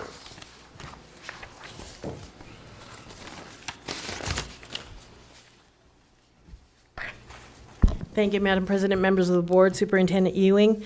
Tonight you have before you policy ADC, a first reading that's really come through a grassroots effort that began with some students and with an initiative called 24/7. The students here tonight are Chris and Alyssa, who they came to you last meeting. And we also have Ashley Wagner from the 24/7 initiative, so appreciate her coming down from Albuquerque, is it? Yes. Albuquerque. This is essentially hoping that school districts will continue to actually put some meat in their policies, teeth into the policies. And you already have a policy, but they have been very diligent in giving us suggestions on how to make it more comprehensive. So their suggestions have been incorporated, and we're going to get some more, I understand. Plus, your Student Advisory Council has already begun discussions on what some of the policy language should be. And so tonight, this is preliminary on what you are seeing. It begins with a different purpose statement, which was much more clear and decisive. It's actually prohibiting the use, distribution, and possession of alcohol and tobacco products, which is a much stronger sentence than what it was. It includes some new definitions. One of them in particular is the liquid nicotine containers that is being referenced, and that goes along with vaping and the electronic cigarettes that we have now in our communities. On the second, let's see, under B, on the position statements, we're realizing that we need to put in writing a practice that we have been doing in Las Cruces, that tobacco and alcohol is not allowed at a school or district function, even if it's off campus. So at the prom, you still can't be smoking or drinking, and so that is being included here. C talks about signage, and I think we're going to hear a little bit about signage tonight from Ashley. and maybe doing some announcements at the schools about being tobacco and alcohol-free at all of our events. And then in the regulation, we'll be developing what more specific information we can give to students and staff about providing them referrals on smoking cessation, beginning with student health centers, student-based health centers at the schools. So we're anticipating much more discussion on this and additional changes for your second reading. But at this time, I'd like to ask Chris and Alyssa if they'd like to come forward and offer you some additional thoughts about the policy, and also Ashley Wagner from the 24/7 campaign. Excellent. Thank you for sitting through the whole meeting for the presentation at the end. I'm Ashley Wagner. I'm the 24/7 campaign manager. And I'm going to leave it to Chris and Alyssa because they know what they're talking about. So. Thank you, Ms. Wagner, for coming. Thank you very much. Appreciate it, yes. Hi, Madam President, members of the board, and superintendent. My name is Chris Wright, and I'm a junior at Arrowhead Park Early College High School. And my name is Alyssa Wright, and I'm a sophomore at Arrowhead Park Early College High School. So today we are here as members of Involvement, which is a youth-led movement working to decrease the harmful and addictive use of tobacco. One of the campaigns we are working on this year is the 24/7 campaign. The 24/7 campaign is helping New Mexico school districts adopt, implement, and enforce truly comprehensive tobacco-free school policies. Okay. Under a truly comprehensive policy, tobacco and e-cigarette use, possession, and distribution is prohibited by anyone, anywhere, anytime, 24 hours a day, 7 days a week. We spoke to the Las Cruces Public School Board last December, and you have quickly invited us back as a partner with us to update your policy. We are so proud of that. If this policy is updated, Las Cruces will be the third district in all of New Mexico to update its policy to be 100% tobacco-free. Thank you for your commitment you have for keeping students, staff, and visitors to Las Cruces Public Schools or school-sponsored activities healthy. Thank you for hearing our voices and partnering with 24/7 campaign to make this happen. We encourage you to vote yes tonight to approve the first reading of this policy. As a reminder, once you decide these policy, clearly making our schools 100% comprehensively tobacco-free, we have great ways to show our support. First, we will provide free tobacco-free signage to all schools in your division. Second, our free tobacco-free toolkit will be sent to all schools in your division. Third, we will add you on our official map of 100% comprehensive divisions on handouts and our website. On behalf of Involvement and the 24/7 campaign, we thank you for partnering with us and making Las Cruces one of the healthiest, most tobacco-free districts in the state. Thank you. Wow. Cool. Excellent. I'm just amazed. Thank you so much, girls.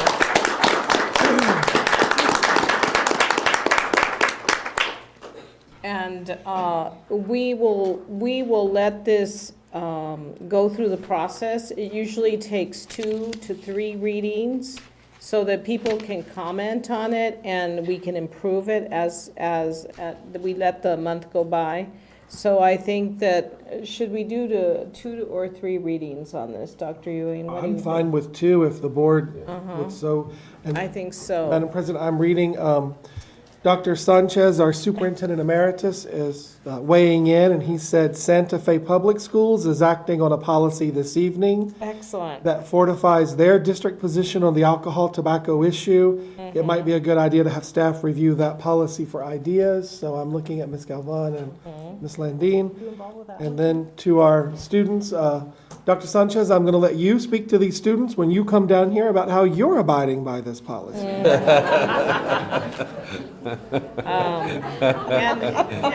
And I just wanted to add that I got a headline from New York Times this morning that says e-cigarette use may put teenagers at higher risk of smoking.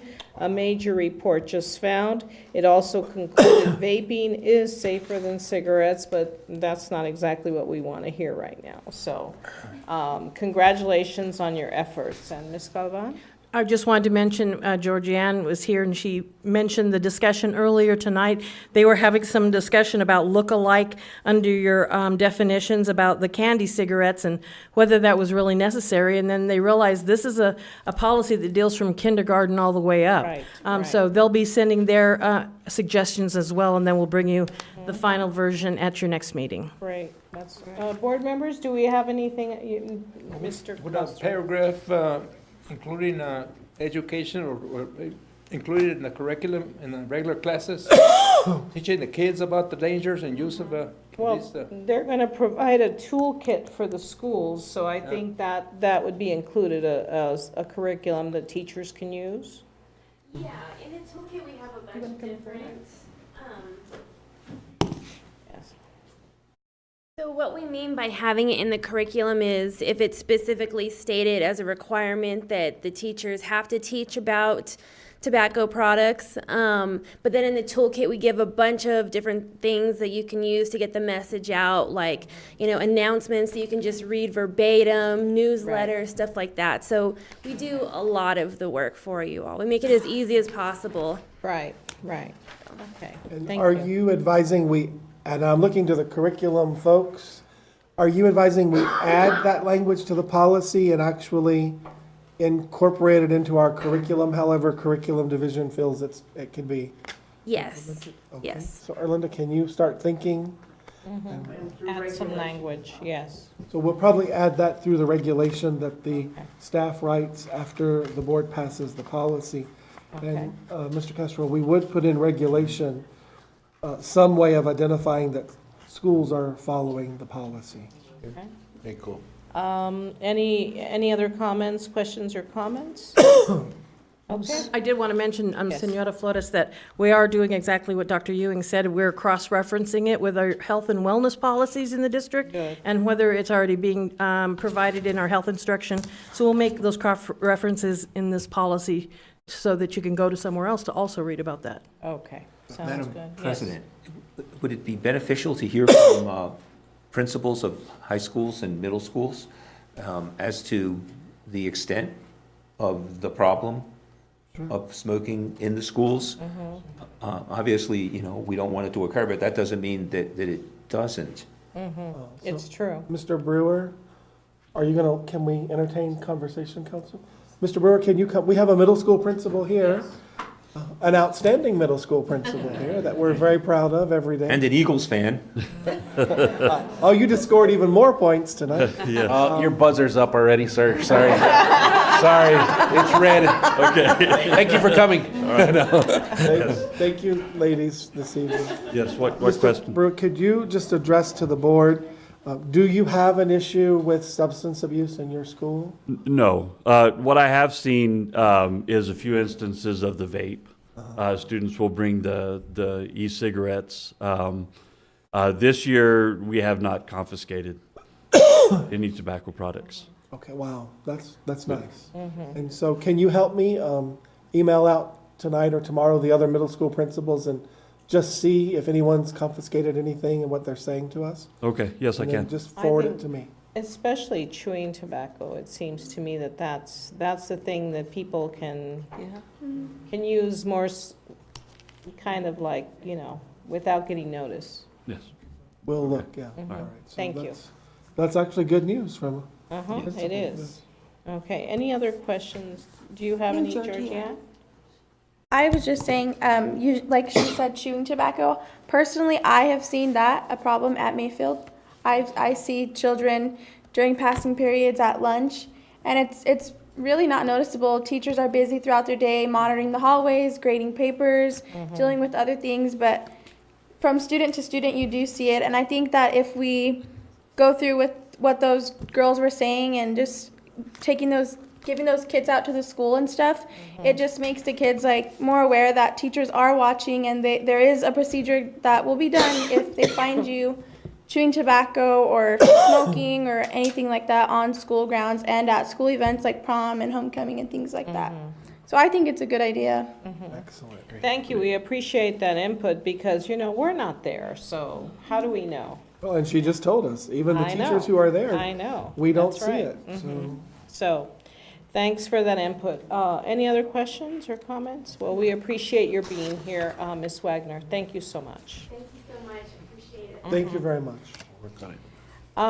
So then we move on now to, we're thinking of doing a board retreat. We haven't actually done one in a very long time, it seems like. We've been so busy. But we would like to possibly discuss topics that you think might be worth discussing in a more extended fashion. So does anyone have any ideas right now or things that we can bring up? I think, Madam President, earlier in I guess it was last week or so, I was exposed to some Texas legislation in our restorative justice meeting. Texas legislation that eliminated kinder through third grade suspensions. Oh, yes. And I think that, that could be something that our local, through policy could eliminate. Now, as far as the reasoning is concerned, I mean, we want to make sure that children at this age understand. I'm not too sure they even understand it. And there's all kinds of unintentional consequences of making children, especially at that young of age. And I don't know, I think, I would love to see maybe some unofficial data of how, if this is even an issue in our schools. But, coming from an early childhood background, I would like to see us working with the solution rather than just saying, you know what, you're done. And the other thing that comes to mind with that is that it affects the family financially, and if the mother or the father has to stay home, or in some circumstances where they are left in maybe harmful situations, either they're by themselves. These children are still young. We're talking 5, 6, 7, 8-year-olds here. And so I would really like to explore that as a board, to talk about maybe something about eliminating, and I would love for you to, and I can send it to and forward it to you, the Texas legislation that did eliminate it at a state level. Okay. And I know Dr. Lozano's pulling data now to see actually how many K through 3 students here we have actually suspended. So I think we're more than open to that. I think it's a great topic.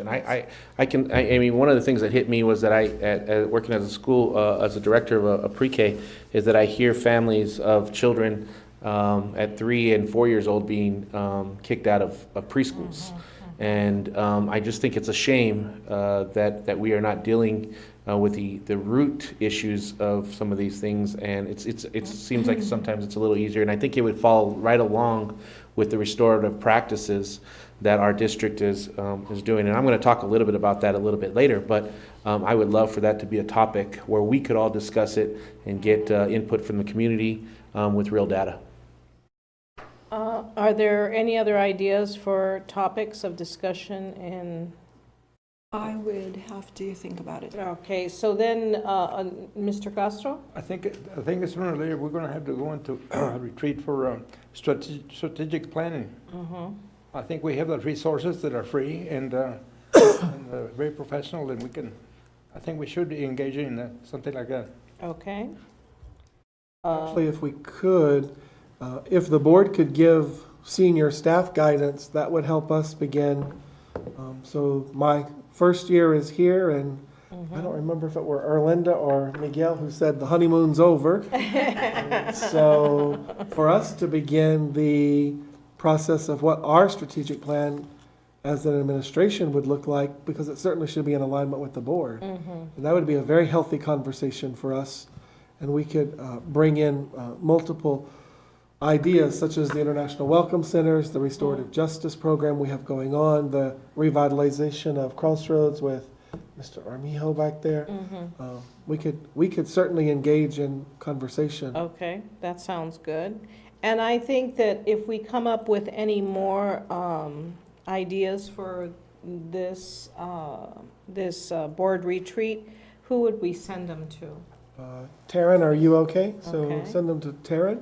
And as far as possible dates, Is there any way we could look at once the legislature is over? Yes, and so when that does that, when is we would that? have Dr. Lozano back, and then I wouldn't be going back and forth. So Gabe, help me, the last day is February 15, 16, the 16th.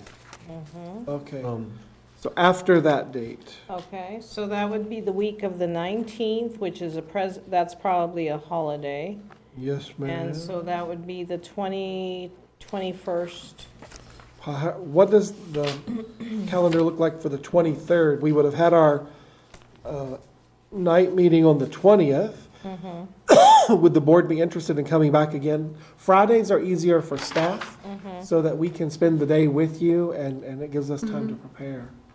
Friday, the 23rd, can all of us be here? Yes. Works for me. Okay. Friday, the 23rd of February. And what time would you like to start, Madam President? Probably 9 a.m. Okay. And of course, we would invite the student advisory to come as well, see if, who can, we don't want them to miss school, but if they'd like to come by and sit in, that would be Sure, fine with us. absolutely. We can write you a note, and we've got, we want to make sure our NEA, and can you all pass on to Ms. Irma as well? So this is open to anyone. It's just a discussion. We don't use this room, we use a different room, but everyone is welcome to come as a spectator. And then we will have legal counsel with us, and she will ensure that we don't violate any rules. Okay. But I think it will be a good discussion, and we haven't had one in a while. Yes, no, we haven't had one. Any other questions or comments? Yes, Mr. Jaramillo? Yes, Madam President. Another thing, that topic that's been looming in my mind a little bit is a couple of things that are happening at the state legislature around early childhood education and increasing the land grant permanent fund to increase the distribution of the fund to direct it towards early childhood education. Now, the issue that I would love our board to talk about is how this would look, because this money would be going and be funneling through the public education department, and therefore local school boards would be asked to contract through to early childhood education centers or pre-K. And so I would love a discussion about that and how that would look if something like this was to get passed. I have some concerns that I would like to share with all of you in those regards, and how it might change the system that we know today. So I would love a discussion on And it will. that. So it would change it, and although I'm obviously support early childhood education, I would love to express my concerns and maybe the unintentional consequences of a bill like this passing, and the responsibility that it would come on local school boards to contract with early childhood providers. And not only that, but the legal obligations, if some of us child was to get hurt, we would be contracting, and that money would have to go through the public education department unless they can change the Enabling Act, which doesn't sound like that's happening. That needs U.S. Congress approval. So I think that I would love to have a discussion and hear on both sides, and maybe invite some people that could give us a little bit of impact or more information on that. So I know that it's HJR, I think it's House Joint Resolution 1 that's happening right now, and I think there's another resolution in the Senate side. So this could be a mute discussion by February if it was so passed. If it's passed. But I think that this has been going on for about 8 years or so, maybe 8 or 9 years that this has been going on. And so I would love a discussion, because I think they're leaving out school boards in this discussion. I'm not surprised. So, and so I would love a discussion on that. And is this the initiative to do universal preschool for all students, for all children, all 3- and 4-year-olds? I believe it's an attempt to increase that, and I don't know if they've kind of taken that word out, universal, but to increase that. But that money, because as you know, that land grant permanent fund, we are public education can get the money from that land grant. So if this was to get passed, that money would have to funnel through local public schools. through the budget and be approved by local school boards. And I'm not too sure. I trust everyone on this behind this dais, but I'm not too sure that everyone understands the value or values early childhood education and understands the quality. We just talked to Dr. Arteaga, who was very involved in Right. the 5-star focus and quality and things like that. I'm not too sure. So I think there's some unintentional consequences of this, and I think that local school boards should, and maybe at a later date, we could, come up with a resolution that on how we stand, because I think that we are being left out of that conversation, yet that money is just coming down, and will be pushed down to local school boards. Okay, well, it's good to know. Madam We President, if can I may, prepare for so that. Dr. Lozano, I know you're watching. If you could pull any info you have from Santa Fe and go ahead and blind copy all board members and then to the executive cabinet. I know I got an email I forwarded to some of you today, which talked about what that funding structure might look like. So, Erlinda, can you take it upon yourself to forward that to the board? Very curious on it too, because of the I'm concerned about sustainability too, because I've heard 4 or 6 years only. Yeah, it changes it, and Unfunded mandate. it's really 3 or 4 pages deep into those that legislation, where you get into some of the concerns that you are just bringing up right now. So no, that's on my radar. Yeah, Okay. I'm also following those bills as well, but I think it would be a great conversation, and even if it's just informational, I think I would like to empower all of our board members with the information so we could speak on it when we're told so. We're happy to, Okay. and I think we've probably filled the agenda by now. I think we have. There may not be room for anything else at this point, but we'll see what they do with this bill as well. So we'll know by then, I hope. Yeah, it's been tabled for a few years, so. Yes, no, I know. So then that moves us on to discussion of board reorganization, and this has to do with the election of officers, which is president, vice president, and secretary. And I'm just letting you know that that's coming up. It will be in March, as it has been in past years. And so we will be entertaining motions to elect a president and a vice president and secretary. And as you know, I've been president for 3 years, so it's probably time for a change here, okay? Too. And just be ready for that, and we will do each office individually, okay? And do we need any other guidance on that? I don't think so.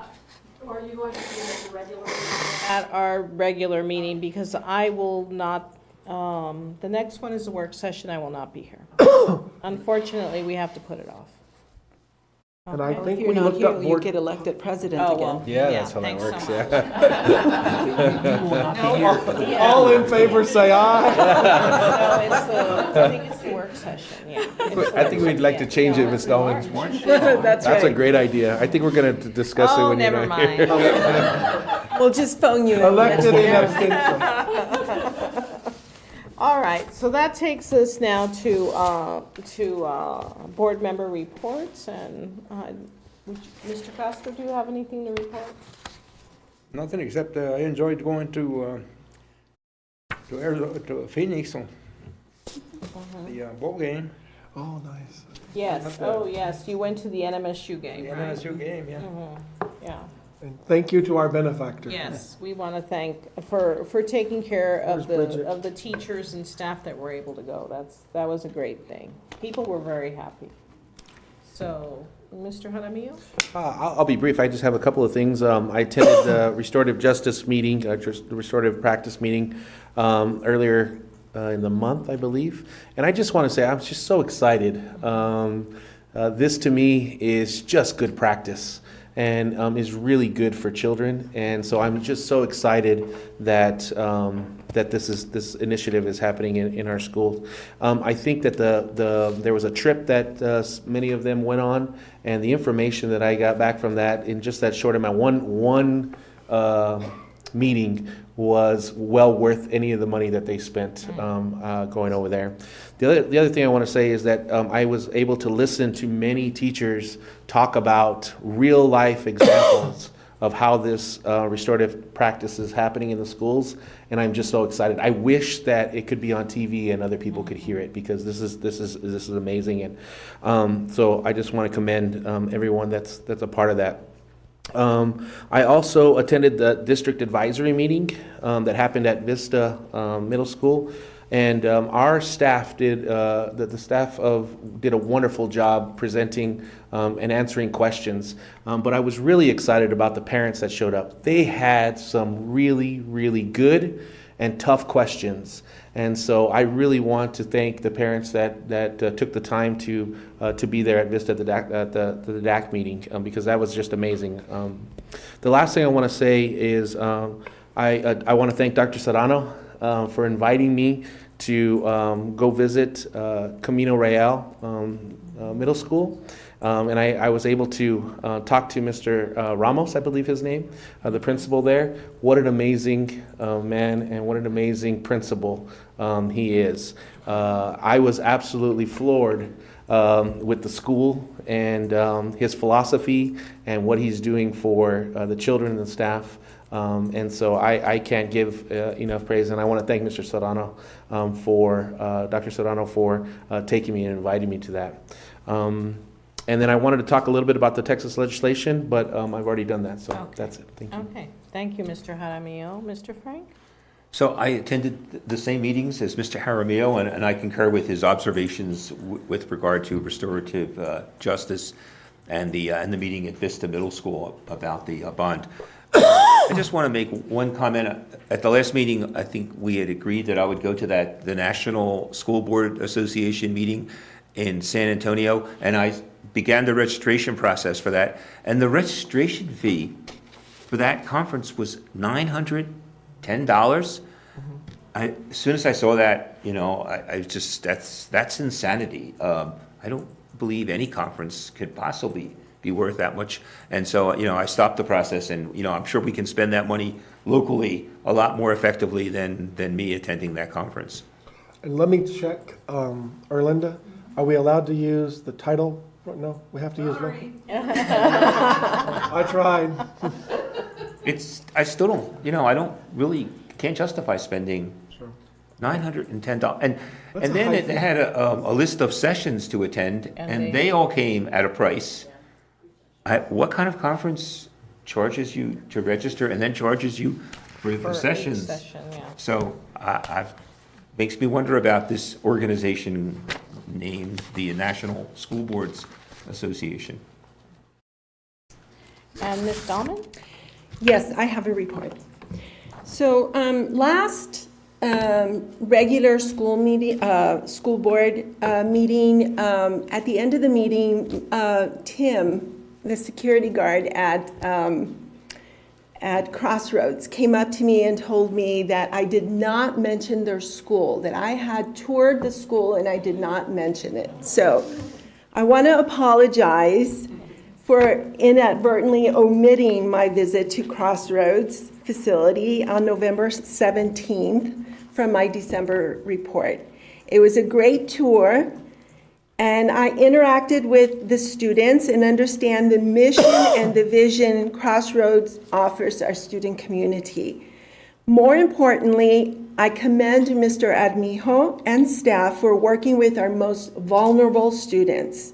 I truly believe that implementing restorative justice practices, not only at Crossroads, but across our district, will help ensure overall student success.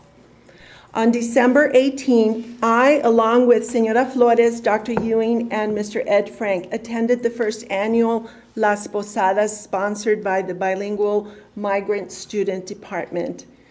I was also happy to see Ms. Kingery and Ms. Gomez. They're not here today. They were there present. The event was a huge success. The food was incredibly delicious. A student's mom brought homemade buñuelos, and it truly transported me back to my childhood Christmas celebrations. On December 19th, we had the opportunity to celebrate lunch with the district staff across the spectrum. I don't often get to meet, let alone visit, with some of our most important and often behind-the-scenes employees. Thank you to all staff for making our district function smoothly. Your dedication and commitment doesn't go unnoticed. On January 12th, I attended the first Kinder Online Registration Task Force meeting spearheaded by Ms. Mullins. I must say her energy, enthusiasm, and motivation is quite contagious and inspiring. I look forward to future gatherings and understanding our district technological evolution. The Coalition Against Bullying met on January 19th. Dr. Ewing was the speaker, and as always, he delivered an eloquent and powerful message about our district's commitment against bullying and harassment. It's important to remember that we as adults and role models need to continuously practice listening skills, tolerance, and mutual understanding to offset our national toxic climate. I had the opportunity to accompany Ms. Maria Flores, Señora Maria Flores, to school board presentation yesterday at the Parent-Teacher Student Association meeting at Camino Real Middle School. Señora Flores congratulated the principal and attendees for being progressive and forward-thinking by including students in their meetings. Continuing to give our students a voice in decision-making. And finally, if you haven't already voted yes for our bond, please do so. It's imperative that we continue improving and maintaining our schools' infrastructure. This concludes my report. Thank you, Ms. Dahlman, for a very comprehensive report. I have my report also. We started the semester at Oñate with mindfulness program for staff, and I hope that it is providing relief for everyone. I attended a leader circle of the Success Partnership to review goals and strategic planning. There was an early childhood convening with lots of networking with the focus on family empowerment, a good focus on fathers and babies. It was a great location next to the early voting center. Mr. Jaramillo was there in the county building, so I took an opportunity to ask everyone present to vote. So hopefully that got us a few. At least 15, at least 15. I saw 15 after your speech. That was great. The highlight was going to the MLK breakfast and listening to the essays of our students, one of them that recited here, and having Dr. Ewing give a greatly moving speech. I was an observer at the restorative justice meeting. Yes, we had a quorum, and heard great ideas about being the spark to circle time with staff and students to work on relationship building. That's what it's about, relationships. Booker T. Washington is working on building kindness with the goal of Wildcats are safe, kind, and respectable. I was impressed with her presentation. Ms. Dahlman and I have been to 3 schools to present to parents and staff on the bond initiative, and it has been fun revisiting the schools. Finally, several of us attended the Doña Ana County Coalition Against Bullying, and we reminded them that they needed one of us on their committee. And Dr. Ewing again graced us with his wisdom in the efforts of LCPS to stop bullying in its tracks. Before I have one, well, let's see. I do want to say that there was a shooting in Kentucky today. 2 15-year-olds were killed by another 15-year-old. And not only that, there was a shooting in Texas. I don't remember the name of it's Italy, Texas. A 15-year-old was shot by a 17-year-old. Now, every week this is going on, and I just want to mention and remind all of you that our student advisory is lobbying up in Santa Fe again with a new memorial supported by Senator Jeff Steinborn on gun safety. This is on safety for our students because this keeps happening over and over and over again. And I'm, quite frankly, am exhausted by it. This is not the way education should be. So I object, and I object, and I object. I would like to end with a quote of Dr. Martin Luther King, shared to us by our own legal counsel, Ms. Gallegos, Esquire. The function of education is to teach one to think intensively and to think critically. Intelligence plus character. That is the goal of true education. That's true. So that is my report, and thank you, Ms. Gallegos, for sharing that with me. It resonated with me when you did. That takes us on then to adjournment. No, the calendar. Make sure you review the calendar. We have, and I'd like to remind everyone, like Ms. Dahlman did, please vote. February 6th is Election Day, and I think that's it. So I will now entertain a motion to adjourn. So moved. Second. Ms. Dahlman and Mr. Castro, all in favor? Aye. Aye. Thank you and good night.